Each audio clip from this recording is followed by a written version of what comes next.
Olá, mais um Saúde é Vida começando e hoje a gente vai falar sobre a saúde da nossa boca. E aí, você tá se cuidando ou é daquelas pessoas que têm medo de ir ao dentista? Pois é, sabia que esse medo pode agravar muito a doença? Para explicar sobre isso, falar de outras doenças, tranquilizar a gente na hora de ir ao dentista, nós convidamos a Olívia Leone Kiel, que é cirurgiã dentista. Olívia, obrigada por aceitar o nosso convite e bater esse papo aqui com a gente. Imagina, eu que agradeço. Tudo bem com você? Tudo jóia. Olívia, para a gente começar, eu citei aí o medo de ir ao dentista. Realmente esse medo, muita gente tem, você percebe isso no consultório? Ele é extremamente presente. O que acontece? As pessoas, elas têm uma síndrome que chama síndrome do jaleco branco. Normalmente ela é associada não só aos dentistas, mas também a toda a equipe médica, né? A todas as pessoas que trabalham na área da saúde.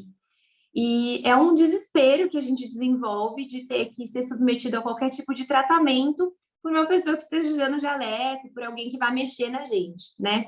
E todo mundo sabe que dor de dente é uma dor muito chata, que incomoda muito, que é difícil da gente controlar, é difícil da gente resolver, e a gente acaba associando isso ao dentista. Por isso que muita gente foge da gente, porque remete a dor de dente ao que eles vão sentir dentro do consultório. E me fala uma coisa, essa fuga aí do dentista, esse medo, agrava a doença? Já aconteceu do paciente chegar aí uma simples cárie, não sei, virar uma coisa maior, porque Com demorou para certeza. procurar? Muito. Nossa, agrava demais. Por quê? Quando a gente procura o atendimento de uma forma precoce, para qualquer que seja o problema, odontológico ou geral, a gente tem uma chance, um sucesso de tratamento muito maior, né?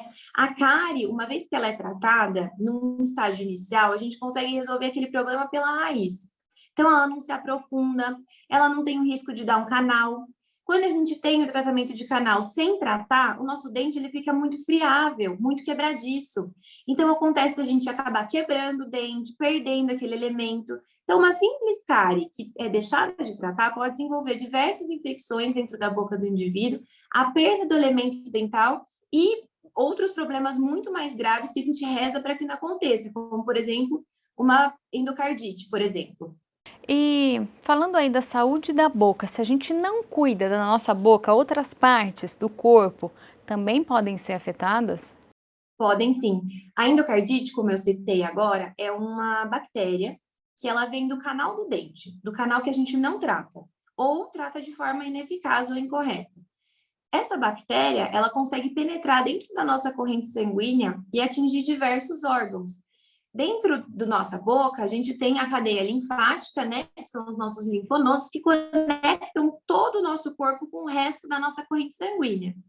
Quando a gente tem alguma infecção que a gente não trata, os órgãos mais próximos da gente é o coração ou o nosso cérebro. Então a gente tem que ficar muito atento, porque a gente pode ter sim uma endocardite, que é quando a bactéria vem parar no coração, ou algum outro tipo de infecção generalizada, que é quando a bactéria pode chegar até o cérebro.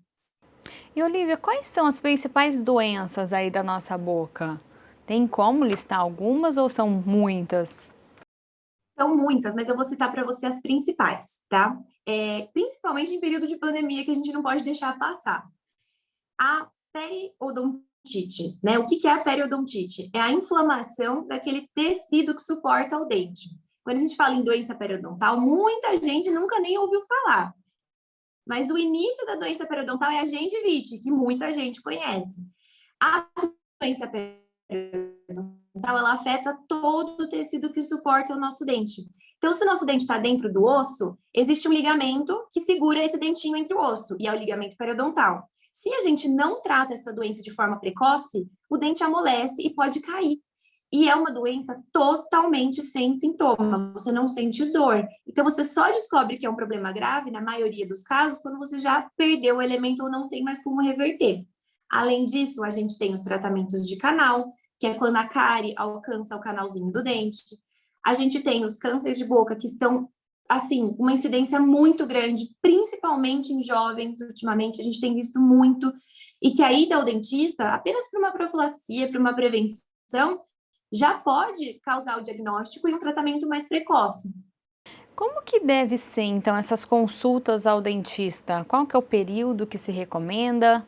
Ao contrário do que muita gente pensa, na pandemia, a gente tem sim que visitar o dentista, tá? O dentista, o médico, a gente tem que fazer todo aquele acompanhamento rotineiro que a gente costuma fazer. No dentista, a gente preconiza de 6 em 6 meses para a maioria das pessoas, mas isso pode variar. Se você é um paciente que já tem o histórico da doença, é um paciente que já sofre um pouquinho mais com algum tipo de problema bucal, a gente diminui esse período para 4 em 4 meses, 3 a 3, e isso varia de paciente para paciente. Porém, 2 vezes ao ano, normalmente, é um período que a gente acha bom, porque é um tempo que a gente consegue avaliar se está tudo bem. É um tempo pequeno para a progressão dessas doenças mais difíceis, dessas doenças mais complicadas de tratar. É um tempo que o tártaro não acumula tanto se o paciente fizer uma higienização correta em casa. Então, que a gente consegue manter a gengiva saudável, o tecido de suporte do dente saudável. 6 em 6 meses é um período legal. E os consultórios estão preparados para receber as pessoas. A gente faz a higienização completa, a gente usa todo equipamento de proteção, nós estamos vacinados. Então, tudo isso é um fator positivo, são fatores positivos para que a gente possa atender os pacientes e quase inibindo o risco de contaminação. Normalmente o paciente chega aí e já consegue só dando uma olhada nos dentes saber se ele tem algum problema ou não? Ou o dentista também é igual um, sei lá, um clínico geral que pede exames para saber se está tudo bem? Qual que é essa diferença? Como que funciona? Como que vocês fazem para ver se está tudo bem ali com a saúde bucal? A gente brinca que o exame de sangue do dentista é o raio-x panorâmico, né? Ele é um raio-x que a gente consegue avaliar de uma forma generalizada como está toda a condição óssea do paciente, como está a condição periodontal, né, que é esse tecido de suporte. Então, a gente pede bastante a panorâmica aí num período, uma vez a cada 2 anos, uma vez por ano, dependendo do paciente. Mas só a avaliação clínica já nos dá um norte muito bom sobre o que é necessário fazer. Na avaliação clínica, a gente consegue saber se o paciente está tendo uma higienização correta ou não. A gente consegue avaliar uma lesão que seja um pouquinho diferente, uma afta que está durando mais do que uma semana, uma lesãozinha na borda, que a gente às vezes acha que é só uma herpes, né, pela queda de imunidade, mas também pode estar associada ao câncer de boca. Então, a gente consegue diagnosticar muitas coisas só com o exame clínico. É lógico que para a gente ter um diagnóstico mais profundo, uma concretização desse diagnóstico, a gente precisa, na maioria dos casos, pedir um exame extra. Então, por exemplo, se você tem uma lesãozinha na borda da boca, que está ali há um mês e não melhora, eu vou pedir uma biópsia. Então, esse é um exame extra. Mas só a avaliação clínica de ver a lesão, o tipo da lesão, a borda da lesão, a gente já consegue ter uma ideia do que pode ser. E conseguir estimular o paciente a aderir ao tratamento desde cedo. Você falou aí desde cedo. É bom começar os cuidados com a boca ainda desde pequenininho, bebê ainda? Como que Desde o funciona? O que zero. que vocês indicam? A clínica que eu trabalho, a gente preconiza um atendimento desde a gestação. Fala, nossa, o neném nem nasceu e a gente já está cuidando da saúde bucal dele. Isso. Muitos de nós fomos sempre relacionando a odontologia com o medo, com a dor. A minha infância foi assim, a minha mãe falava, você tem que escovar o dente porque senão vai doer. Então não era uma coisa que eu fazia por prazer. Eu não escovava o dente para ficar limpo, eu não escovava o dente porque eu gostava, eu escovava porque eu tinha medo de doer. Então, quando a gente faz esse acompanhamento gestacional para mostrar para a mãe o que ela não pode fazer na gravidez que pode prejudicar o bebê relacionado com a saúde bucal, o que ela tem que fazer quando o neném nascer? Fala, nossa, ele nem tem dente, mas eu preciso higienizar? Precisa. A mucosa, a gengivinha do bebê está em contato direto com o seio da mãe no aleitamento. Então, a gente precisa manter tudo isso dentro dos padrões de saúde necessários. A gestação ela traz uma série de inseguranças para a mãe e às vezes a gente acaba deixando passar, né, o fato da higiene bucal. Muitas mães não sabem que o aleitamento é extremamente importante para o desenvolvimento da mastigação, por exemplo. Se a gente não faz um aleitamento exclusivo até os 6 meses, né, o aleitamento materno, a amamentação, a gente tem um problema sério com o desenvolvimento do céu da boca da criança. Fica com aquele céu da boca triangular, né? Não fica um céu da boca que expande, fica legal para ele conseguir fazer a respiração. Um céu da boca triangular atrapalha toda a respiração da criança, então ela pode desenvolver sinusite, rinite, bronquite, que são diversas outras doenças que a gente nem imagina que estão relacionadas com odontologia. E a criança, desde nenê, tem que frequentar o consultório, porque esse contato com o dentista, esse costume é importante. Trazer a criança pela primeira vez, com 7 anos, deitar ela numa cadeira onde está tudo branco, consultório branco, aquela luz na cara dela, um monte de coisa que faz barulho, assusta. A gente fica assustado. Então, se ela tiver um contato prematuro, um contato desde lá de criança, que a mãe traz essa calma, a mãe traz essa explicação, a gente consegue fazer com que essa criança tenha uma saúde bucal maravilhosa até o fim da vida dela, porque ela está acostumada com isso desde muito cedo. Olivia, eu vou até pedir para você detalhar mais esse tema. A mulher descobriu que está grávida, já deve ir imediatamente ao dentista, fazer uma limpeza, procurar orientação?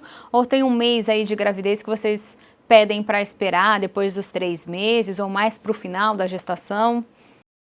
O que acontece? Os primeiros 3 meses gestacionais são os meses onde a gente tem uma formação do bebê muito intensa. Então, é um mês onde mais acontece formação, né? Desenvolvimento, as células estão a milhão, o corpo da mãe está trabalhando muito. Então, nesses 3 meses, a gente evita qualquer procedimento invasivo. Quais são os procedimentos invasivos? Um tratamento de canal, que requer anestesia, uma extração de dente, que é tirar um dentinho, que também requer anestesia, porque a gente não consegue fazer o controle dessa anestesia para não penetrar na barreira placentária.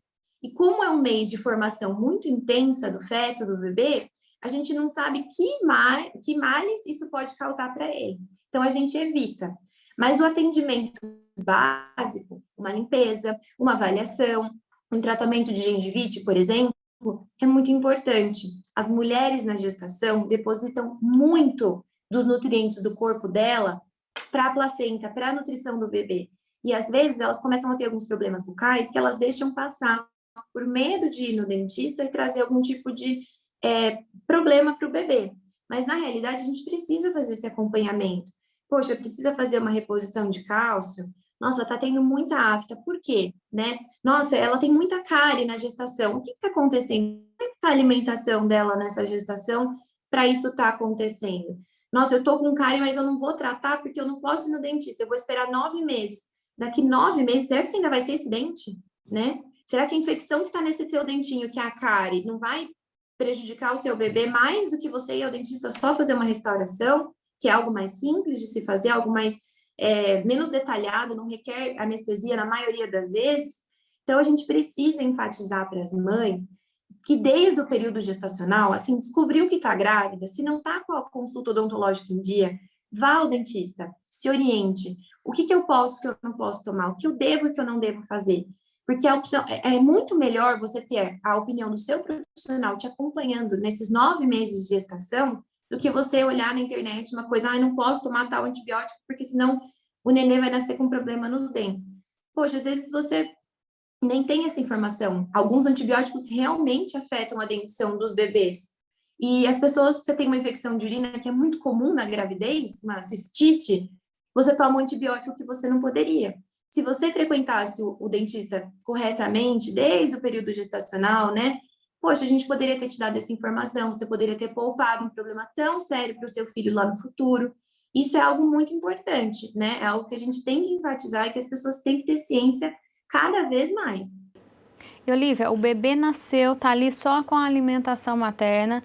Como que faz a higiene da boca do bebê? É com aquela gases, com aquela escovinha de dente própria para nenê? Já pode usar? Não tem dentinho nenhum ainda. O nenê nasceu, a partir do momento que ele nasceu, a gente indica que ele tenha aleitamento materno exclusivo. Então, só a amamentação do peito, mais nada, né? Pelo menos até os 6 meses, isso é indicado pela OMS. Supondo que a mãe não tem leite ou teve algum tipo de problema, ela entra aí com essas fórmulas que a gente conhece para poder suprir a alimentação. Mas ele não tem dente e a gente fica naquela dúvida. E aí, o que eu faço? É importante higienizar a gengivinha, sim, com uma gaze umedecida em água, às vezes uma aguinha mais morna, de forma sutil, também não é para escovar, né? Forçar com o dedinho, né? Então a gente fala, pega o dedo, coloca uma gaze em volta, umedece um pouquinho e passa em toda a região de gengiva da criança, tanto na parte da frente quanto na parte de trás, em cima e embaixo. Isso vai tirar aquela placa que acumula na nossa gengiva e vai evitar que essa criança tenha uma afta, algum tipo de mucosite, que é uma inflamaçãozinha na mucosa bucal. Isso vai ajudar e vai trazer o costume da criança já ter o hábito de higienizar desde muito pequena. A partir do momento que nasceu os primeiros dentinhos, flúor. Flúor é importante. As mães têm medo, elas partem para o mercado de comprar aquelas pastas sem flúor, que são muito mais caras. Não necessidade. O flúor, ele tem a indicação de uma quantidade específica para cada idade. Então, mesmo um nenê de 6 meses, que começou com seus primeiros dentinhos, tem a indicação de usar o flúor como fator de proteção. O flúor não é maléfico para a saúde quando usado em quantidades corretas. Se ele for ao dentista, ele vai receber essa orientação. E ela vai saber que o bebê ainda não cospe, por isso ele precisa usar menos flúor. Mas a pasta pode ser a mesma que a mãe usa, só que numa quantidade bem menor. E Olivia, a criança cresceu, já tem todos os dentinhos. Criança também tem que passar fio dental todos os dias, como que é? Tem sim, fio dental é regra, é lei para todo mundo e para todas as idades. Quanto mais cedo a gente introduzir o fio dental na vida, é melhor, porque ele vira um hábito.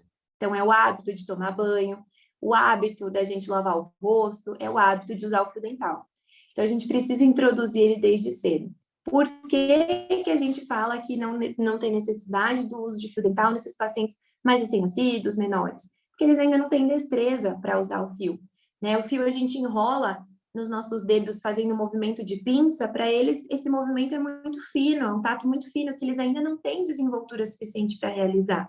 Então, a gente começa a introduzir quando o paciente está um pouquinho mais velho, lá para os seus 6, 7 anos. E cobrar isso frequentemente, todos os dias. Não é da noite para o dia vai começar a passar fio dental. Nem a gente funciona assim, uma criança também não vai funcionar.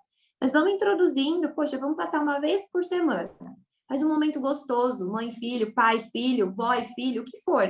Senta, mostra para ele como que é, brinca. Tem diversos tipos de brincadeira que a gente pode fazer com o fio dental para a criança aprender a escovar, para aprender a usar. Aí introduz 2 vezes por semana, 3 vezes por semana, todos os dias. Faz uma tabelinha de recompensa, né? Poxa vida, põe um adesivo legal, faz uma carinha feliz para quando usa todos os dias, uma carinha que ficou chateada quando não usou, porque a higiene, se a gente induz a criança a ter esse hábito, lá na frente ela só vai ter que fazer a limpeza. Ela não vai ter cárie, ela não vai ter doença periodontal, nada disso que é causado por placa, né? Ela pode ter outros fatores que causem outras doenças que são genéticas, mas aquelas que são causadas pelo biofilme, que é a placa bacteriana, ela provavelmente não vai ter, porque desde muito cedo, desde muito jovem, ela já tinha, né, esse hábito de higienizar de forma correta. Olivia, eu ainda tenho muita pergunta para fazer para você, mas eu vou esperar só mais um pouquinho, é o tempo de beber uma água. O Saúde é Vida volta já já.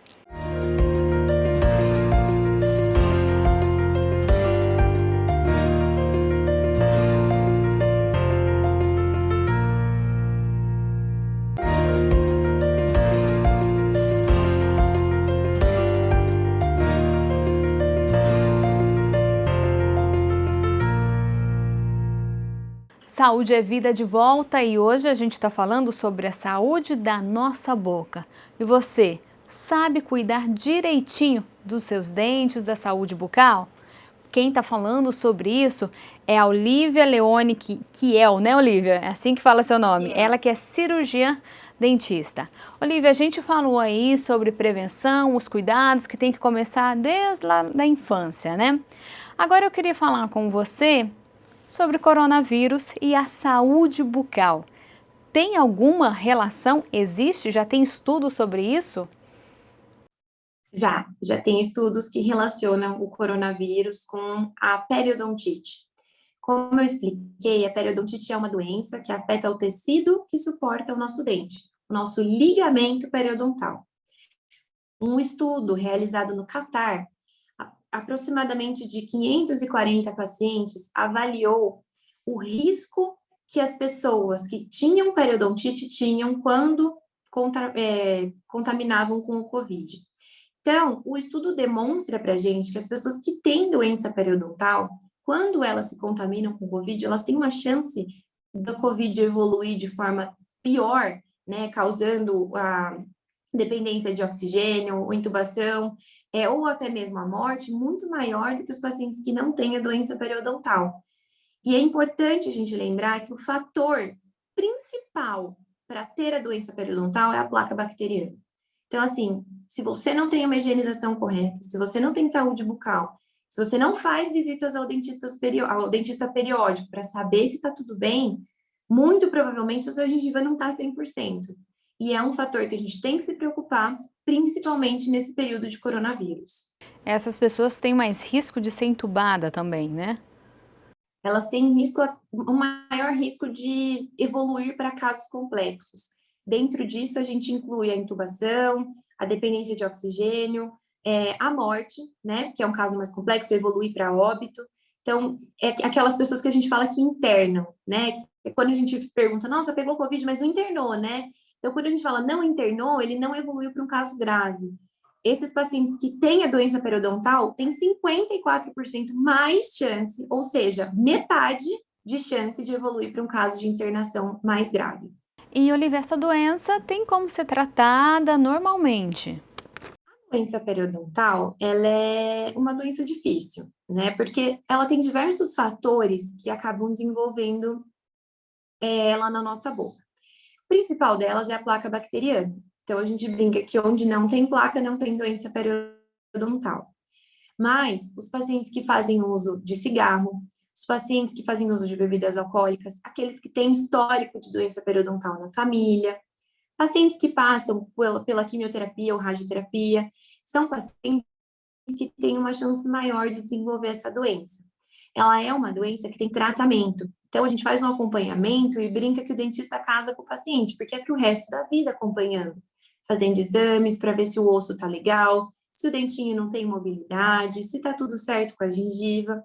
Mas é uma doença que a gente consegue tratar e conter, desde que de forma precoce. Uma vez que a gente diagnostica uma doença periodontal num estágio avançado, infelizmente, na maioria dos casos, a gente tem que evoluir para a extração dos dentes, né? Porque eles não conseguem ficar na boca, eles amolecem e a gente tem que extrair para sanar aquele foco de infecção. E nesse período que a gente está vivendo, muitas vezes descobre que essa pessoa tem essa doença quando ela é internada por Covid?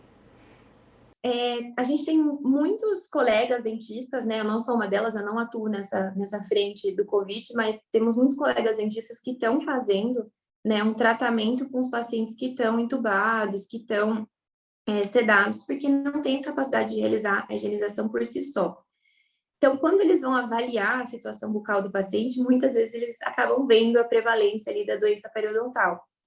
Primeiro, porque quando a gente intuba um paciente, a gente se preocupa com sinais vitais. O que são os sinais vitais? Aquilo que mantém o paciente vivo, a respiração, a oxigenação, o sangue. E na maioria das vezes a gente deixa passar a higiene bucal. Só que a boca é porta para tudo, né? É por ela onde entram as infecções. Então a gente tem que se atentar.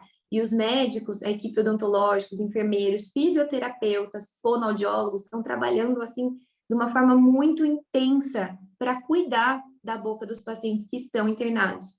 Como o Covid é algo novo, não tem muitos estudos, não tem nada que a gente soubesse dele até ele acontecer, a gente pecou um pouquinho também, porque até a gente conseguir estabilizar, cuidar e entender o que estava acontecendo, a gente deixa de lado algumas coisas que também são importantes.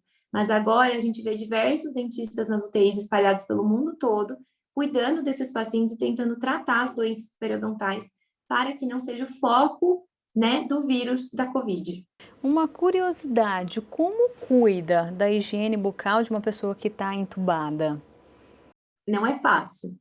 Na maioria dos casos, a gente entuba pela boca, não pela traqueia. Então, isso tem que ser muito bem cuidado, tanto com o problema, com essa secreção que sai da escovação, mas a gente tem que limpar.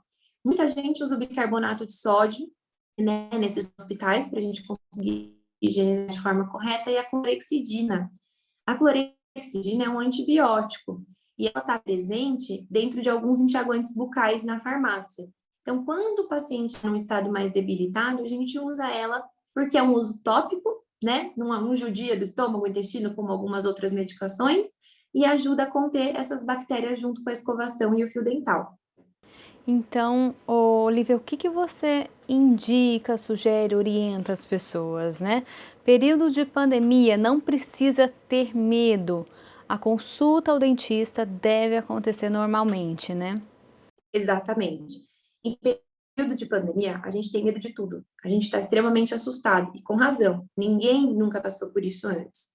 Só que a nossa saúde e o nosso bem-estar tem que ser prioridade sempre.